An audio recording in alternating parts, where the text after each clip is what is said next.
Welcome, welcome, welcome to another fantastic episode of My Orgasmic Life. I'm your hostess with the mostest, Gaia Morrissette, your holistic sexual wellness, your BDSM wellness, and your trauma recovery specialist, as well as your pro dominatrix. All right, so I have an interesting show for you today that was inspired by my sponsor, ticklelife. I was writing an article for them this morning around sex, ethics, and morality. And as I was writing this fantastic article, I was like, you know what? This will make a fantastic show. It needs to also be a show. Not just a great article, but a show. So that's what we're going to talk about.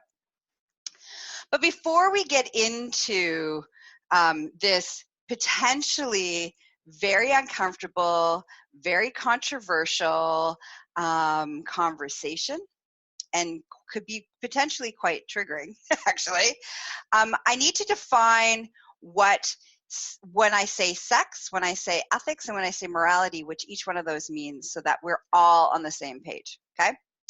So when I use the word sex, sex is defined by me as any sexual activity that creates either sexual arousal, sexual gratification, sexual desire that may lead to or may not lead to orgasmic release.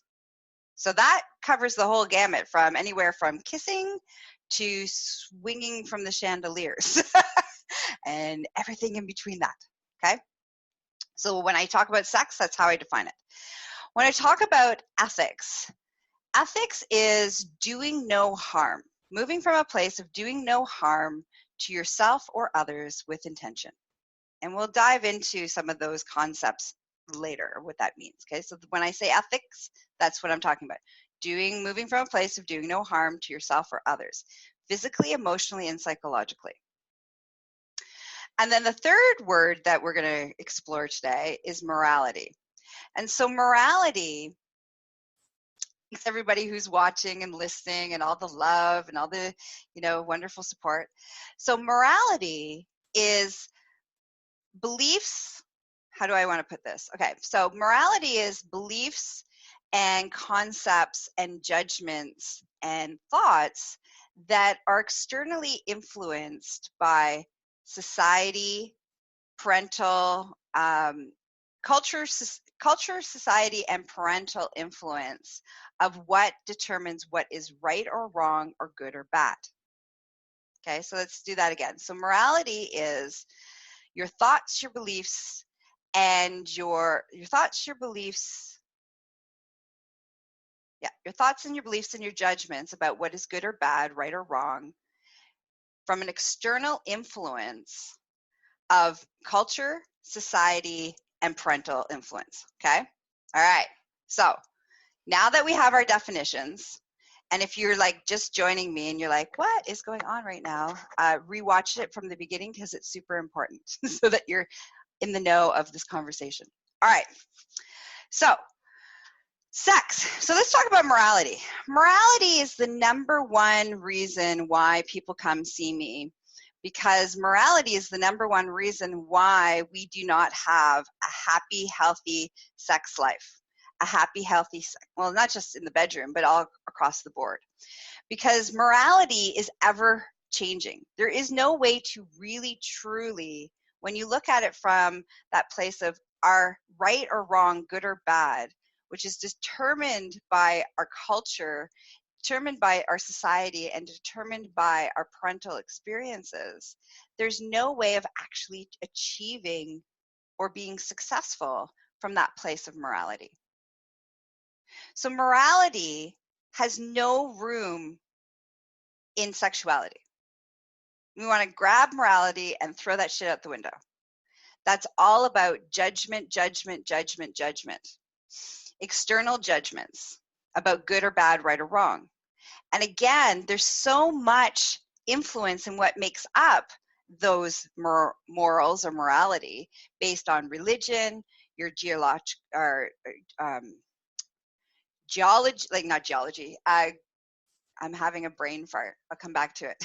So we have our religions, our age, it's fluid. Our age is a factor. Our historical throughout time is a factor of what is morally acceptable, not morally acceptable, especially when it comes to sex and sexuality. Where we're located in the world. So, where we're located, our religion, our parental, there's so many variables, and not one of those variables are consistent across the board. So for me, what those influences are for me is different from what those influences are for you, and which are different from what those influences are for somebody else. And so what happens is that not only is it the influence of what's good or bad, right or wrong, but it's also what that means about the person. So this is the other part about where morality really fucks shit up, is because not only is it a behavior, a thought, or an action, but it also is attached to the judgment of who you are. So if X is considered bad and you desire X, therefore that means you're bad. And so a lot of the shame, the guilt, the issues, the problems that people come see me on a daily basis for is because we are moving with morality instead of moving from a place of ethics. So let's grab morality and throw that shit out the window. It's time for that shit to go. It's neither good or bad, right or wrong. It's about moving in, does this serve me and the life that I want to have? Does this do no harm to me emotionally, psychologically, and physically?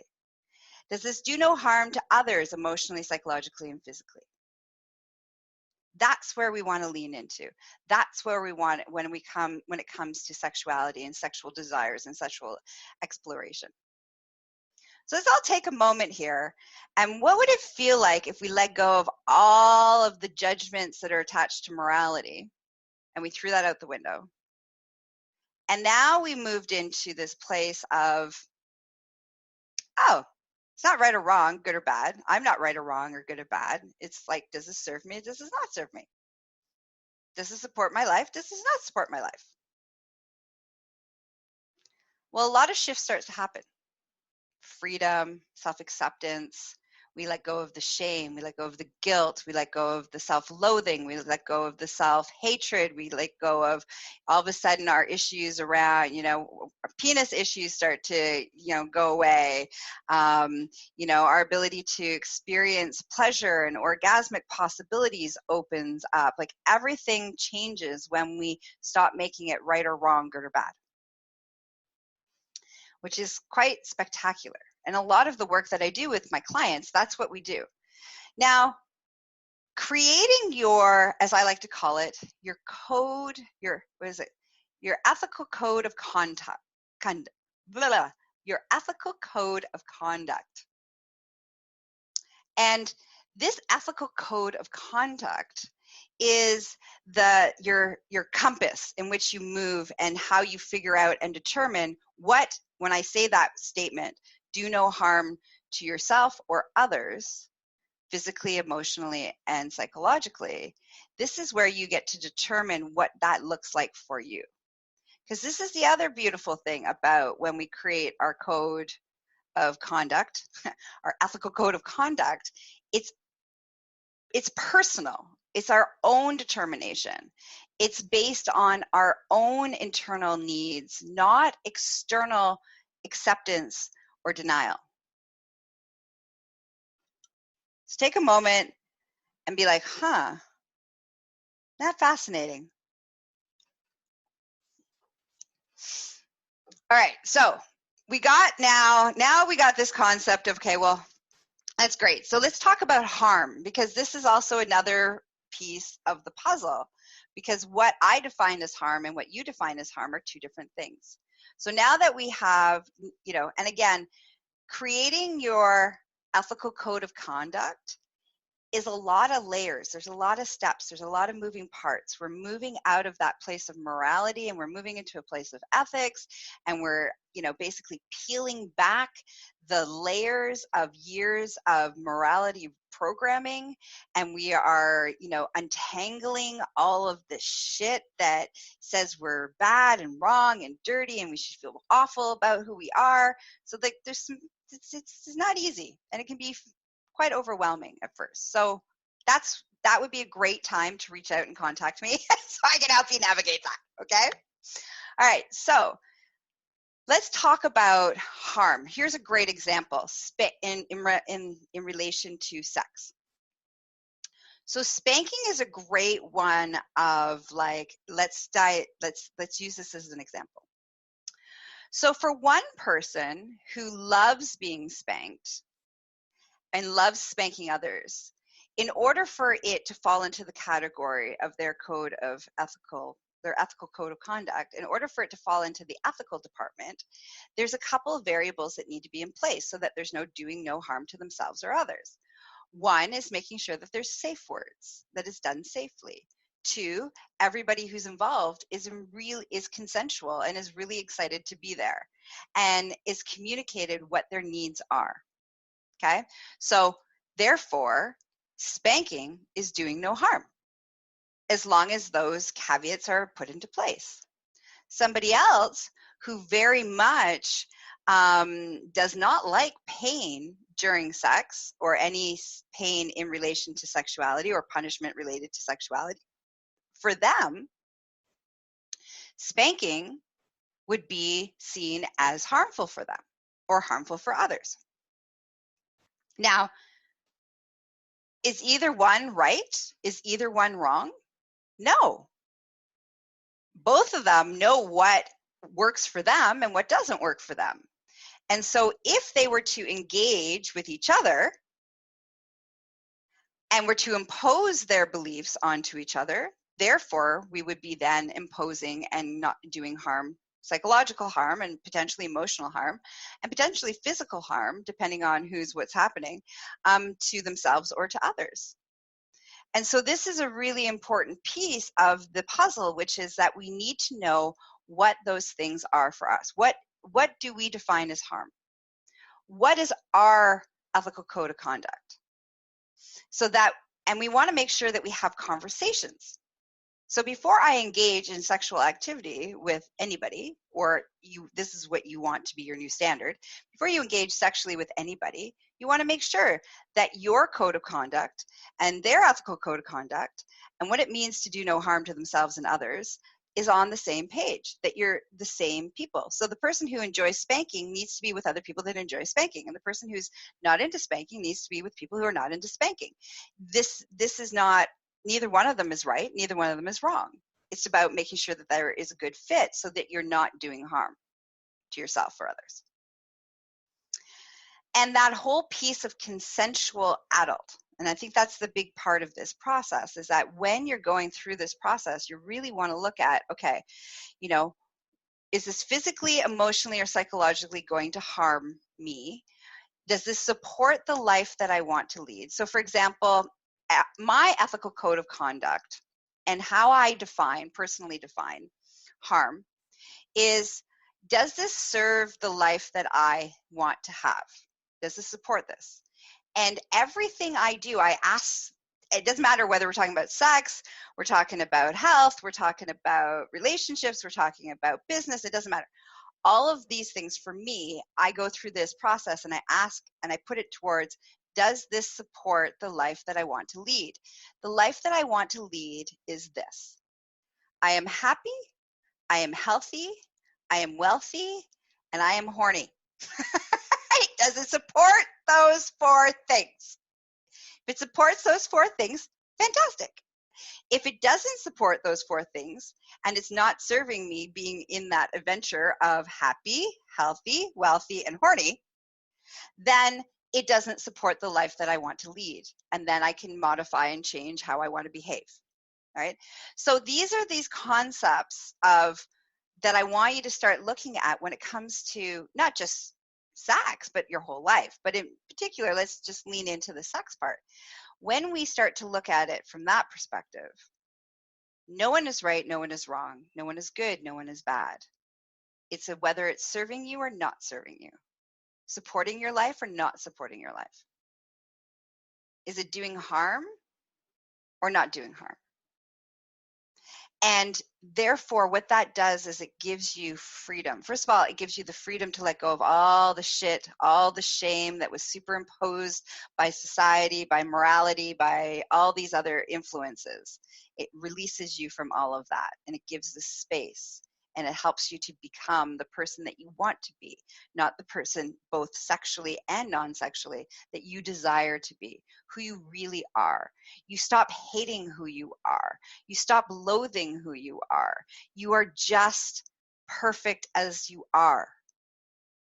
And whatever your sexual desires and however you form as and develop as a sexual being is perfect as you are. Some of those behaviors. So I need to just take a moment to talk about some behaviors of how we express or what we, how we express it may not be serving you, meaning it is not supporting your healthy, best version of who you are sexually. It doesn't make those desires and those wants bad, wrong, or dirty. It just means that how you're navigating that, how you're moving with that, may not be serving you in your best interest. And so this is an important piece of, reclaiming your sexuality is not about making your sexual desires wrong or good or right. It's just about how can I move in a way that supports the life that I want to be? How can I move with this desire and have this desire and this want and this fantasy of who I am as a sexual being in a way that supports the life that I want to lead? So, am I doing things that make me feel icky? Am I doing things that make other people feel icky? Do I carry shame? Am I doing harm to my physical body? Am I doing harm to my emotional being? Am I doing harm? Am I having inabilities? Is it affecting my relationships with people? These are the things that you want to look at, these behaviors, not the desire itself, but the behaviors of how we express it may not be serving you. And you see, that's a very different place. There's no judgment in that. So a tool I want you to I'm going to leave you with is I want you to take a moment and to think about a desire that you have, a shame that there's some shame attached to. And I want you to ask yourself a couple of questions. Do I feel that I am bad or wrong because I have this desire? Okay? That's the first layer. The second thing I want you to look at is, if the answer is yes, which most likely it is because that's why you're carrying the shame around, you're going to ask yourself, when, where, and who taught me that? So you can take it from being an internal experience and understanding that this is somebody else's morality. This is an external influence, okay? So you're going to put it where it belongs, which is not inside you, but externally, and give it some space. Then you're going to grab that and you're going to throw it out the window. You're going to visualize, grab it, throw it out the window, flush it down the toilet. Those are two really good visuals, okay? And then I want you to lean into, okay, well, what if this is not right or wrong? This desire is neither right or wrong, but for me to ask myself, is this desire and how I am expressing it or how I want to express it, is this supporting me? Is this serving me? Is this doing harm to myself or others? The behaviors and the ways that I express it. Then the last step is I want you to then create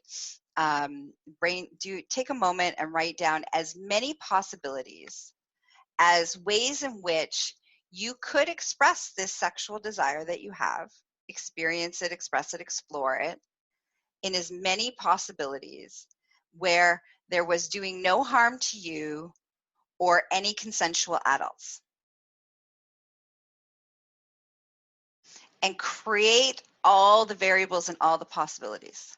This will help to reframe it from being you're bad, wrong, and dirty. And this will start to change how you look at things and how you experience things, and maybe even how you start to explore and express things in your desires.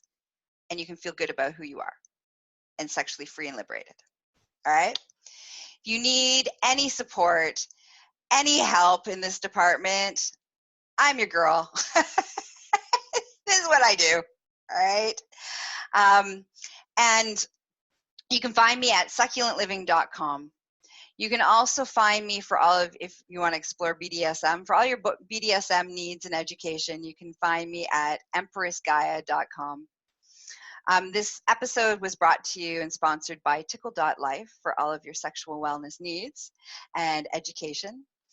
And if you make sure that you follow me on, so that I now have an app. My Orgasmic Life now has its own app that you can download from Google Play Store. Again, it's called My Orgasmic Life, so that you never miss a show, you never miss an episode. Or you can find me on all of the platforms, Spotify, Google, iHeartRadio, Apple, all the platforms. And you can also find it on my website at succulentliving.com. All right. Until next time, I lovingly give you permission to let go of morality, to release other people from their morality, and to let go of all things that are judgmental around morality in sex and sexuality, and embrace ethics and doing no harm to yourself or others. Mwah. Love you. Until next time.